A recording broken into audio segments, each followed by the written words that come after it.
نحمدہ و نصلی علی رسولہ الکریم اما بعد فاعوذ باللہ من الشیطان الرجیم بسم اللہ الرحمن الرحیم۔ حضرات محترم، میں نبی علیہ الصلوۃ والسلام کا اخلاق جو ہے اس کی کچھ باتیں آپ کی سماعت کے حوالے کرتا ہوں۔ اخلاق وَإِنَّكَ لَعَلَىٰ خُلُقٍ عَظِيمٍ، اخلاق مصطفیٰ کا کتنا بلند و بالا تھا، اخلاق مصطفیٰ کا کتنا اعلیٰ تھا۔ آپ مصطفیٰ علیہ الصلوۃ والسلام کی زندگی پڑھ کر دیکھیں، سیرت مصطفیٰ صلی اللہ علیہ وآلہ وسلم کا مطالعہ کر کے دیکھیں۔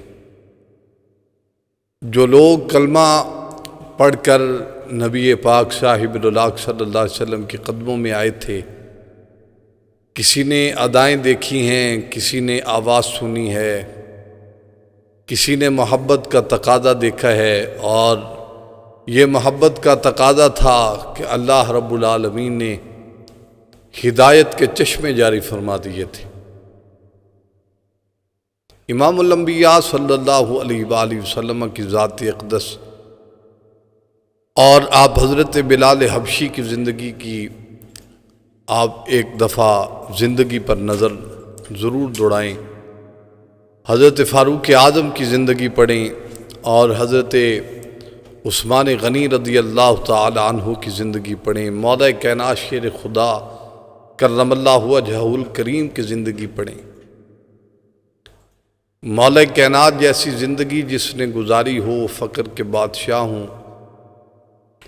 3 دن کا روزہ ہو خاتون جنت کا، اور کچھ کما کر گھر تشریف لائیں، آواز آئے میں غریب ہوں مجھے کچھ دیا جائے، سب کچھ اٹھا کر دے دیں، میں مسکین ہوں مجھے کچھ دیا جائے، پھر دوسرے دن سب کچھ اٹھا کر دے دیا، میں قیدی ہوں اور قید سے آزاد ہوا ہوں مجھے کچھ دیا جائے، سب کچھ دے دیا۔ یہ زندگی ہے حضرت مولا کائنات شیر خدا کرم اللہ وجہہ الکریم کی۔ ایسے ہی آپ حضرت فاروق اعظم کی زندگی کی ایک دفعہ آپ ان پر نظر کریں، اس کا مطالعہ کریں، آپ دیکھیں گے کہ حضرت فاروق اعظم کیسے تھے پھر کیسے ہو گئے، حضرت فاروق اعظم کی زندگی کیسی تھی پھر کیسے ہو گئے۔ اور یہ فاروق اعظم رضی اللہ تعالیٰ عنہ پھر اس شان پر فائز ہوئے جو کہتے تھے اللہ قرآن پاک میں نازل فرما دیتا تھا۔ امہات المومنین کا جو پردہ ہے، حضرت فاروق اعظم رضی اللہ تعالیٰ عنہ نے عرض کیا، یا رسول اللہ میرا دل ہے، میری چاہت ہے، میرا مشورہ ہے کہ امہات المومنین پردہ فرمائیں، تو اللہ نے قرآن پاک نازل فرمایا۔ اور حضرت فاروق اعظم رضی اللہ تعالی عنہ، کون وہ ہستی تھی فاروق اعظم کی؟ مدینۃ الرسول پر زلزلہ آیا تو ایک چابک زمین پر مارا اور ایک کوڑا زمین پر مار کر کہا، کیا میں نے تم پر انصاف نہیں کیا؟ کیوں ہلتی ہو؟ قیامت تک مدینے کی سرزمین پر کبھی زلزلہ نہیں آئے گا۔ حضرت فاروق اعظم کی ذات اقدس وہ ذات اقدس تھی جس ذات کی شان اور عزت اور مقام یہ تھا۔ حضرت فاروق اعظم وہ وقت بھی دیکھا کہ سب نے اکٹھے ہو کر مشورہ کیا کہ حضرت فاروق اعظم رضی اللہ تعالیٰ عنہ کو عرض کریں کہ اب حکومت پر حالات بھی اچھے ہیں، وقت بھی اچھا ہے، کچھ اچھا لباس پہنے، کچھ اچھی صورتحال ہو جائے۔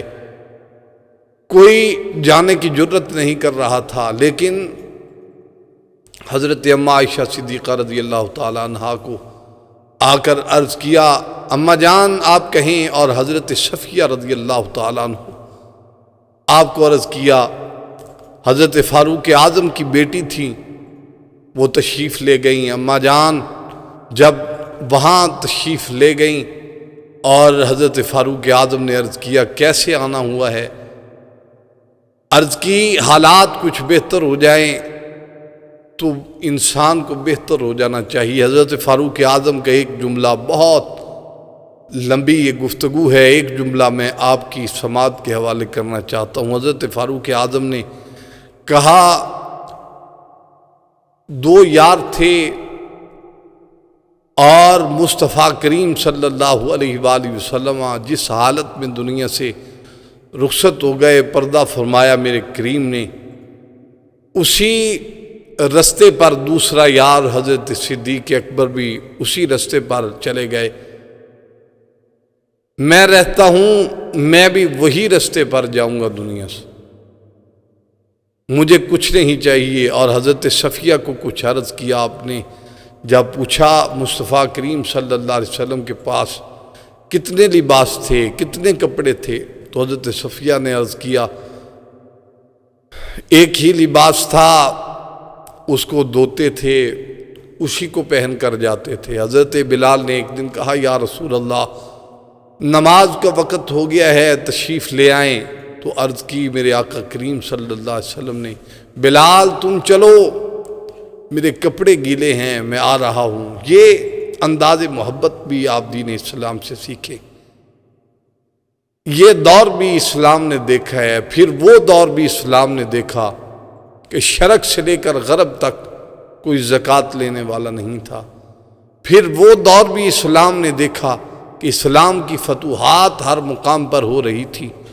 لہذا میں یہ آپ کو عرض کرنا چاہتا ہوں کہ صحابہ کرام ہمارے آئیڈیل ہیں، ان کی زندگی کی ہمیں تلاوت کی ضرورت ہے۔ ہم ان کی زندگی کی تلاوت کریں، ان کی زندگی کو پڑھا جائے، اور تمام جتنے حضرات ہیں ان کی زندگی کا مطالعہ کریں، اور آپ کی خواہشات، آپ کی ضروریات آپ کو محسوس ہوں گی کہ اللہ نے ہم پر بہت نعمتیں عطا کی ہیں۔